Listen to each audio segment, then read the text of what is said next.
So I wouldn't really consider myself an incendiary writer.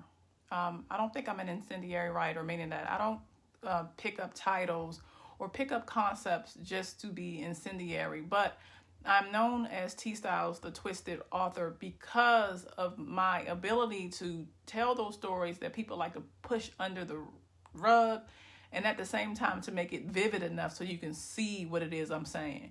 So I wanted to talk about my three most controversial books because they are books that I believe separated me from the pack. Like I said, because most people tend to want to write with what is already out there. So I'm going to try and do this under 10 minutes because I really want you guys to look at this entire video. And if you've commented on any of my, if you've read any of my books, please make sure you comment in this section. And I don't edit any of my videos, just so you know, because I believe conversation is normal. Why are we editing it? If I stumble, if I stutter, it's from the heart. So number one, my first most controversial title was Shyt List. And the reason why Shyt List was so controversial is because when I first put it out, number one, the title in and of itself was incendiary. Shyt List is spelled SHYT list because I knew I wouldn't be able to get it published with it being Shyt List.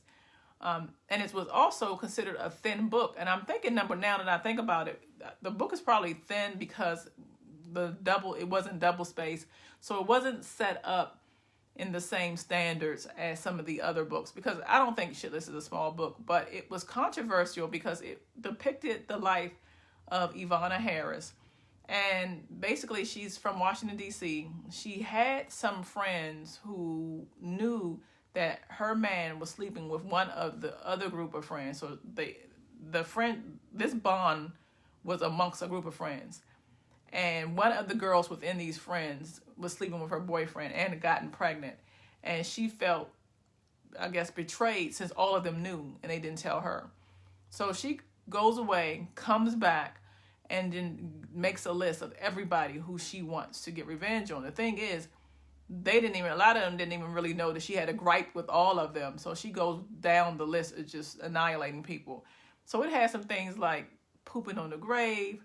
There are some bump pops. This one guy who had hired her when she didn't have no money right away, wanted her to pop his pimples on his back. I was just as vivid as I was, because my thing is, I'm going to write a book. You never really want to read a book based on stories and concepts that you heard before. You want book titles and book concepts that are going to make you be disgusted, that's going to make you laugh, that's going to make you cry and things like that. So that is what I did with Shyt List. And to this day, it is the number one book that pays me. My most second controversial book is actually called Raunchy. Now, Raunchy depicts Harmony Phillips. And the reason why this book was so controversial, number one, the cover has a lady bent over on the front, but that may have been incendiary, but that was also like Harmony Phillips. And she grew up with her mother and father in the home.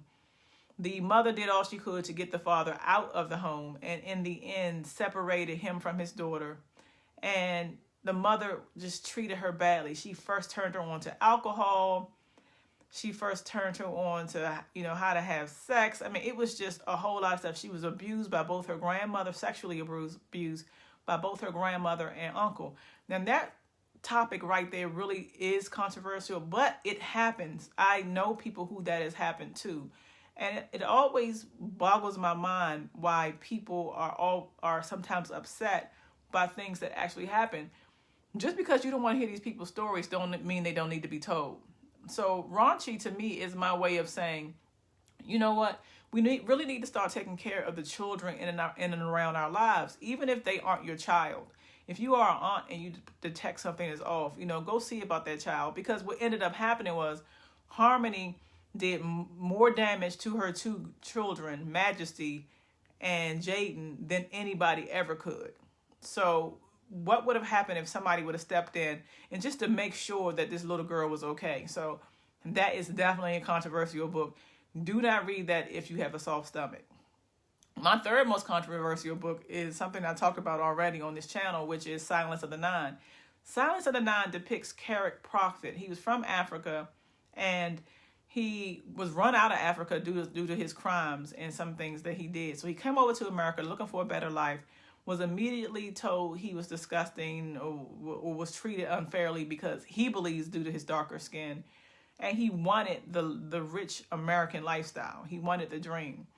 And after he was plagued by his dark skin, he ended up marrying white, just to make sure his children were lighter so that they wouldn't have those issues.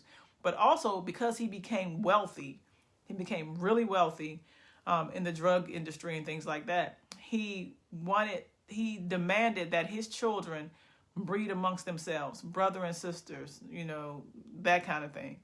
And so they kept the family, which is called the Prophet, Prophet family. They kept them going based on this condition. But there was one girl who did not have light skin. Her name was Nine. She was 9 because she was the 9th grandchild.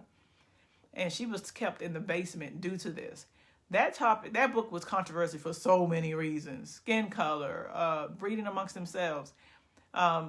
It was my ode to one of my favorite books, Flowers in the Attic, with a major twist on it, because while they teetered along the line, I just really went in with this concept and then put my urban fiction taste into it. So those were my very 3 most controversial books. And what I find by each one of those books is because I was bold enough to tell the stories of people who live these lives. Like there was a family in the DMV area, and I definitely won't say their names, but they wanted to maintain light skin within their families, and so they married white, light. You weren't allowed to even be in the family paperback colored. But I found that telling these stories, it set me apart, not for being incendiary. Some people think just by being incendiary or having harsh topics that's going to be enough. It's not going to be enough. You have to also be able to tell a story, which is what I teach my students at the Elite Writers Academy. It's not enough to just put a violent crime or be gross. How does this story tie into everything else? So that's my top 3 controversial books. Of course, I've written many more, and I want you to make sure that you subscribe and come back to my channel. You do not want to miss some of the things I'll be talking about. We're going to be back on our web series. We're going to be talking about books. We're going to be talking about everything. So make sure you subscribe. I will see you later. Bye.